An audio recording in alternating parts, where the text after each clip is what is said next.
కృతి ఎన్నిసార్లు చేసినా Rishi phone switch off వచ్చింది. చాణక్య, శ్రీకాంత్ కూడా రాలేదు. అభి కూడా రాకపోవడంతో కృతి చాలా డల్ అయింది. 2 పీరియడ్స్ తర్వాత వచ్చాడు రిషి. రిషి కృతిని పట్టించుకోకుండా తన పని చూసుకుంటూ ఉన్నాడు. కృతికి కోపం పీక్స్కెళ్ళింది. లంచ్ టైం అవగానే కృతి ఫ్రెండ్స్ తనని రమ్మన్నారు. కృతి ఆకలిగా లేదు, మీరు వెళ్ళండి అంది. రిషి కూడా సేమ్ డైలాగ్ తెలుగులో తన ఫ్రెండ్స్తో. క్లాస్లో అందరూ బయటకెళ్ళారు. కృతి రిషి మాత్రమే ఉన్నారు.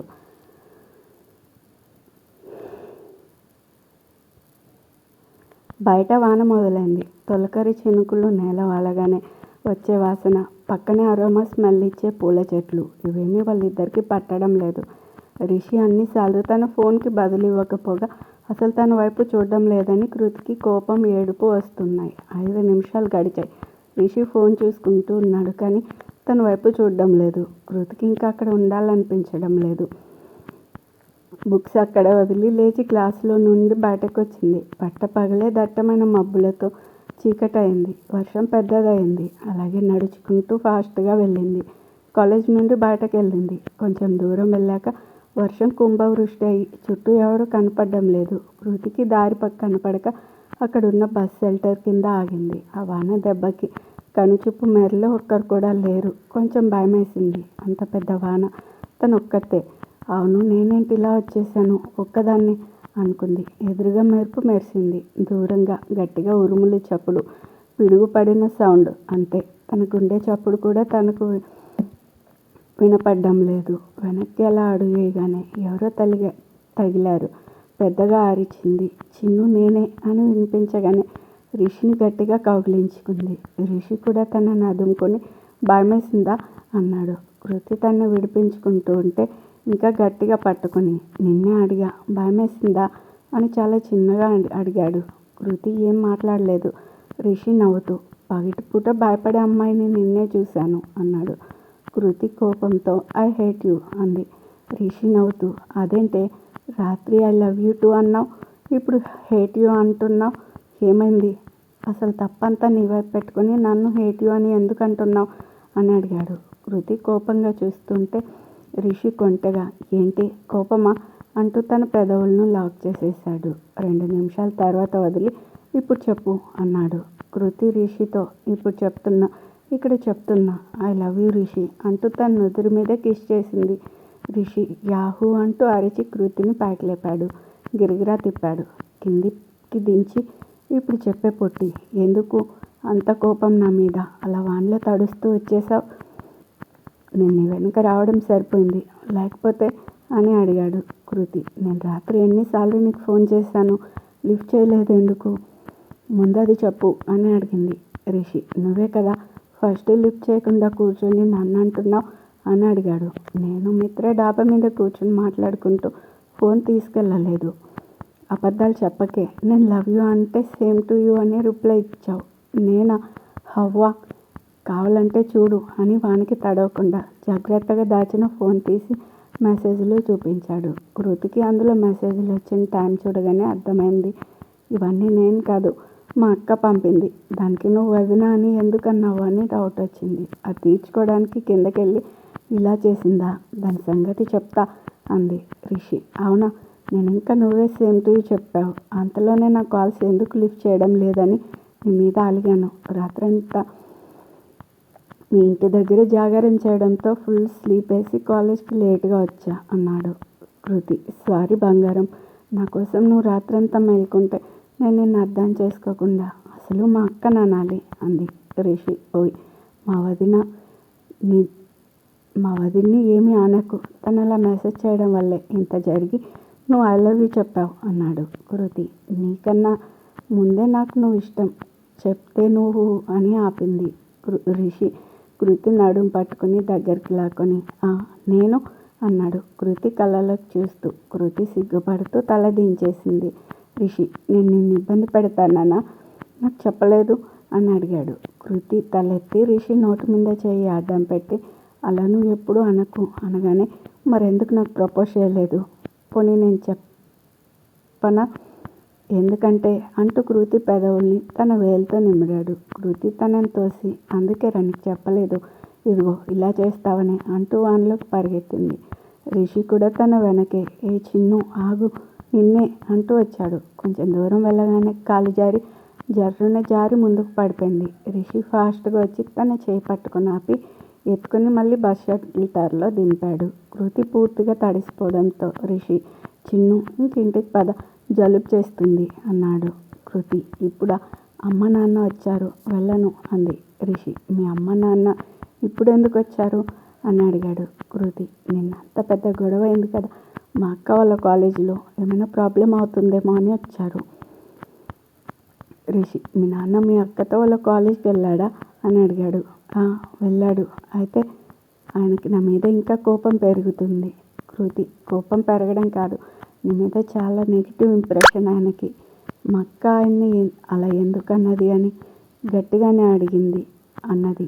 రిషి, ఇలా అయితే నేను ఎత్తుకెళ్ళి పెళ్లి చేసుకోవాల్సిందే అన్నాడు. కృతి, అంత అవసరం రాదనే అనుకుందాం, నువ్వు అనుకున్నట్లు నీ గోల్ రీచ్ అవ్వు, అన్నీ వాటంతటా అవే జరుగుతాయి అంటూ హచ్ అంటూ తుమ్మింది. రిషి, అయినా అంత కోపం ఎందుకు చిన్ను, నేను అక్కడే ఉన్నా, వచ్చి అడగాలి కదా అసలు ఏమైందని, ఇలా తడుచుకుంటూ వచ్చేయడమేనా అని టైం చూసి, నా గెస్ కరెక్ట్ అయితే మీ నాన్న ఈ పాటికి మన కాలేజ్కి వచ్చి ఉండాలి అన్నాడు. కృతి, నీకెలా తెలుసు అంది టెన్షన్గా.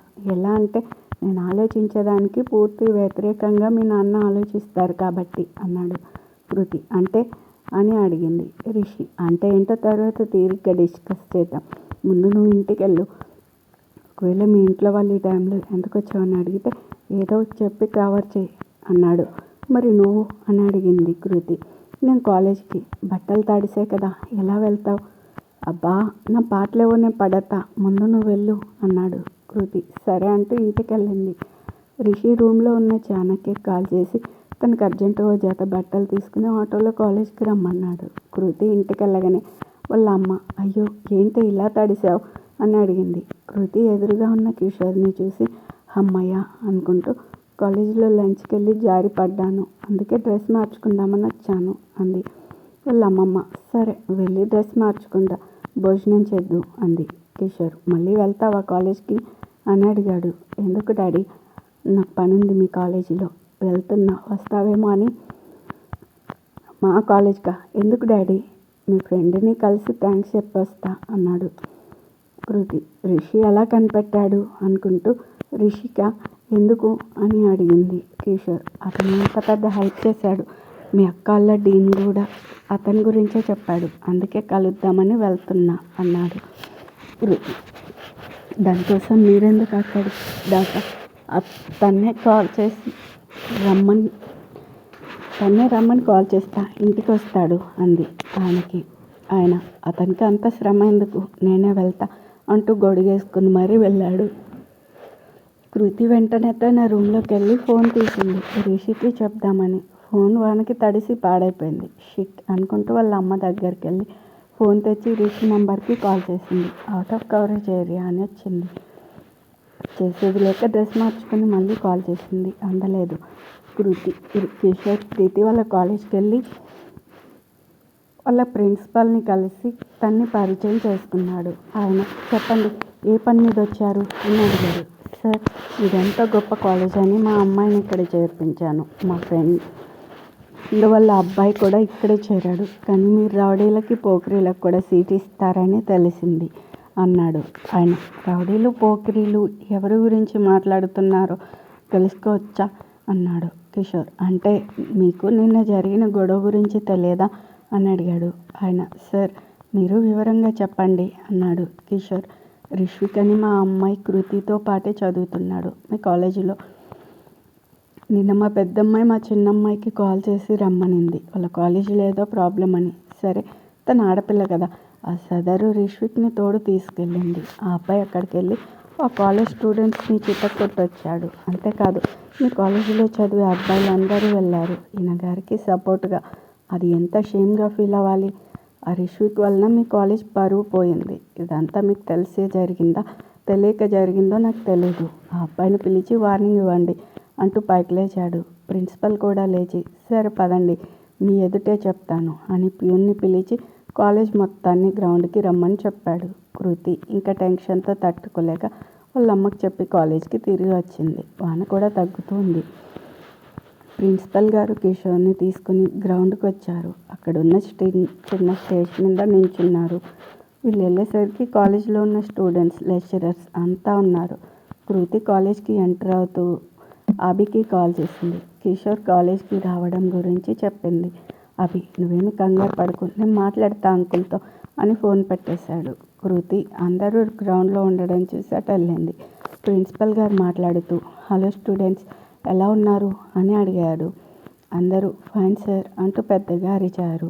ఆయన, రిష్విక్, ఒకసారి నువ్వు స్టేజ్ మీదకు రా అన్నాడు. అప్పుడే అభి కిషోర్కి కాల్ చేశాడు. కిషోర్ లిఫ్ట్ చేసి, అభి నేను మళ్ళీ కాల్ చేస్తా అన్నాడు. రిషి స్టేజ్ మీదకు వచ్చాడు. కిషోర్ రిషిని చూడగానే రిషి కళ్ళెగరేశాడు. కిషోర్కి అది చూసి ఒళ్ళు మండింది. రిషి వచ్చి ప్రిన్సిపల్ గారిని విష్ చేశాడు. వాన తగ్గి సన్న చినుకులు పడుతూ ఉన్నాయి. కృతి అందరినీ దాటుకుంటూ ముందుకొచ్చింది. ప్రిన్సిపల్ రిషితో, రిష్విక్, నిన్న ఏం జరిగింది అని అడిగాడు సీరియస్గా. అంతటా pin drop silent. Rishi, sir, మాకు క్లాస్మేట్ సుకృతి వాళ్ళ సిస్టర్ తనకి కాల్ చేశారు. వాళ్ళ కాలేజీలో ఏదో ప్రాబ్లం ఉందని.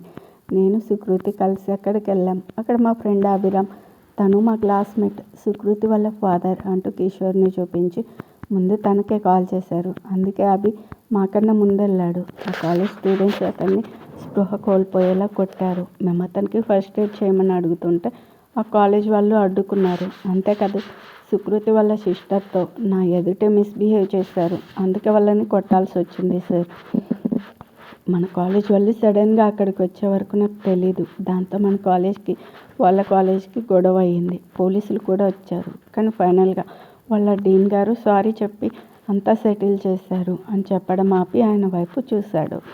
ప్రిన్సిపల్ గారు కిషోర్ వైపు చూసి, ఇందులో మీకు రౌడీయిజం, పోకిరితనం ఎక్కడ కనిపించాయి అని అడిగాడు. కిషోర్, ఈ రిష్విక్ మీ కాలేజ్ స్టూడెంట్స్ రావడం తెలియదంటే మీరు నమ్ముతారేమో, కానీ నేను కాదు. కోర్స్ ఇతను వెళ్ళింది మా పిల్లల కోసమే. మరి అభిరామ్ కూడా వెళ్ళాడు. ఒక్కడే కదా వెళ్ళాడు. మరి ఇతను మాత్రం రౌడీలాగా ఎందుకు గ్యాంగ్ వేసుకుని వెళ్ళాలి? అక్కడ గొడవ అవుతుంటే పెద్దవాళ్ళకి కంప్లైంట్ చేయడం పోయి ఇతను పోకిరి వేషాలు వేస్తూ ఏదో హీరోలా ఎందుకు వాళ్ళని కొట్టాలి? అందుకే ఇతను ముందు ఇలాంటివి చేయకుండా ఉండడానికి మీకు వచ్చి కంప్లైంట్ ఇచ్చా అన్నాడు. కృతి కంగారుగా పైకొచ్చి, సార్, నేనే సుకృతి. మా నాన్నగారికి జరిగింది తెలియక రిషిని అపార్థం చేసుకున్నారు. ఇందులో రిషి తప్పేం లేదు సార్. నేను రమ్మంటేనే తను వచ్చాడు. మన కాలేజ్ స్టూడెంట్స్ వస్తున్నట్టు నిజంగా తనకు తెలియదు సార్ అంది రిషి కళ్ళతో. కిషోర్కి చూసావా అంటూ సైగ చేశాడు. ప్రిన్సిపల్ గారు, చూడండి, రిష్విక్ చేసింది తప్పే, కానీ అది ఒక అమ్మాయిని ఇంకా తన ఫ్రెండ్ని కాపాడాలని చేశాడు. సో మీ అందరి ముందు ఇతన్ని అభినందిస్తున్నాను అంటూ చప్పట్లు కొట్టారు. అంతే, స్టూడెంట్స్ అంతా విజిల్స్, చప్పట్లు. ఆయన కిషోర్ వైపు చూసి, సార్, అసలైతే రిష్విక్ తన ప్రాణాలను లెక్క చేయకుండా మీ అమ్మాయిల కోసం వెళ్ళాడు. దానికి మీరు అతనికి థ్యాంక్స్ చెప్పాల్సింది పోయి రివర్స్లో కంప్లైంట్ అంటున్నారు. కారణం మీకే తెలియాలి. మోరోవర్, నాకు ఈ విషయం నిన్న సాయంత్రమే తెలిసింది. ఎలా అంటే మా అబ్బాయి కూడా నిన్న అక్కడికి వెళ్ళాడు. తను ఈ కాలేజ్ స్టూడెంటే. సో జరిగింది తెలిసాక రిషి అభినందనలు ఎలా తెలపాలనుకున్నా. మీరు వచ్చి దారి సుగమం చేశారు అన్నాడు. కిషోర్ ఏం మాట్లాడకుండా ఫాస్ట్గా వెళ్ళిపోయాడు. కాలేజీ అవుట్ గేట్ దగ్గరికి వెళ్తుంటే రిషి ఎదురొచ్చాడు. ఆయన ఆగి ఏంటి అని అడిగాడు. రిషి, ఎందుకు అంకుల్ మీకు నా మీద అంత కోపం అని అడిగాడు. కిషోర్, నీకు చెప్పాల్సిన అవసరం నాకు లేదు, కానీ ఒక్కటి, నువ్వు మా పిల్లలకి, ముఖ్యంగా కృతికి దూరంగా ఉండు అన్నాడు యమ సీరియస్గా. రిషి, సరే మావయ్య, అలాగే, నేను మీకు చెప్పినట్లే చేస్తా. మరి కృతి? తనకు అదే చెప్పండి అన్నాడు కిషోర్. ఏంట్రా అన్నావు? మావయ్య, ఏంటి పిచ్చగా ఉందా అన్నాడు. రిషి నవ్వుతూ, అస్సలు లేదు, నేను అంకుల్ అనే ఇంగ్లీష్ పదాన్ని తెలుగులో మావయ్య అన్నాను. కిషోర్, ఏంట్రా యాటిట్యూడ్ చూపిస్తున్నావా అన్నాడు. రిషి, నేను కాదు, మీరు చూపిస్తున్నారు. ఒక్క విషయం గుర్తుంచుకోండి, కృతిని నా నుంచి అప్పటికి విడదీయలేరు అనేసి వెళ్ళిపోయాడు.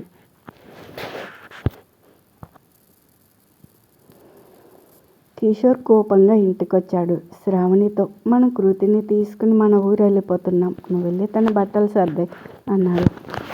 శ్రావణి, ఏమైందండి, ఎందుకు అలా అంటున్నారు అని అడిగింది. కిషోర్ ఏం మాట్లాడకుండా చాలా కోపంగా కూర్చున్నాడు.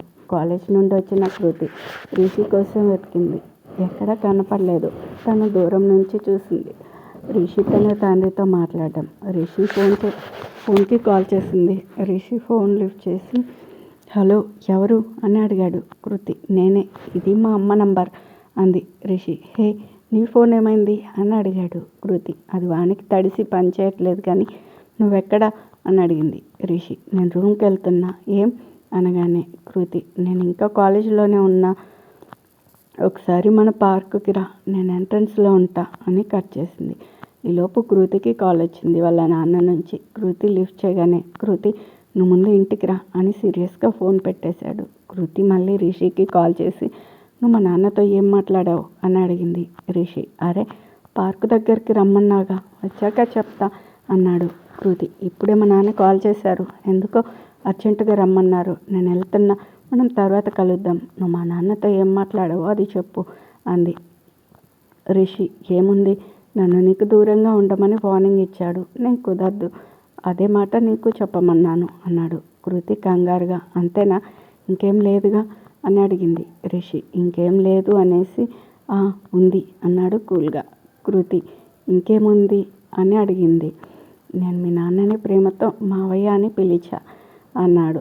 కృతి పెద్దగా మావయ్య అని అడిగింది రిషి వెనక నుంచి. కృతి భుజం మీద చేసి అవును డార్లింగ్ మావయ్య అన్నాను అనగానే కృతి రిషితో నువ్వు మీ రూమ్ దగ్గరలో ఉన్నా అన్నావు అంది.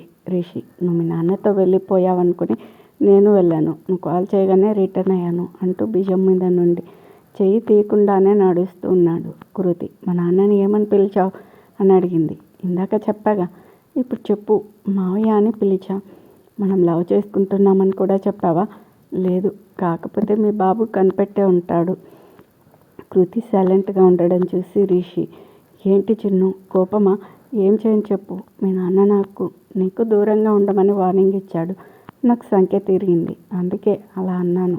కృతి నీ పాటికి నువ్వు అన్నావు, ఇప్పుడు ఇంటికి వెళ్తే ఆయన ఏమంటాడో అని భయమేస్తుంది అంది. రిషి ఉన్నదే చెప్పు, మనం ఒకరంటే ఒకరికి ప్రాణమని, మనం లవ్ చేసుకుంటున్నామని అన్నాడు. ఆయన అంటాడు నా వాయ తీస్తానని, నీ సంగతి తేలుస్తా అని అంది కృతి. రిషి అయితే పద నేను వస్తా, ఆమె తుమ్మి తేల్చేద్దాం అన్నాడు. కృతి అయ్యా మహాప్రభు నువ్వు చేసింది చాలు, నేను వెళ్ళి ఏదో కవర్ చేస్తా అంది. రిషి అయితే ఓకే, వెళ్ళి ఏమైందో నాకు కాల్ చేయి అన్నాడు. కృతి నేను మిత్ర సెల్లో నుండి కాల్ చేస్తా, నువ్వు మాత్రం రావద్దు సరేనా అంటూ వెళ్ళిపోతుంటే రిషి సారీరా, నువ్వు నా వల్ల ఇబ్బంది పడుతున్నావు అన్నాడు బాధగా.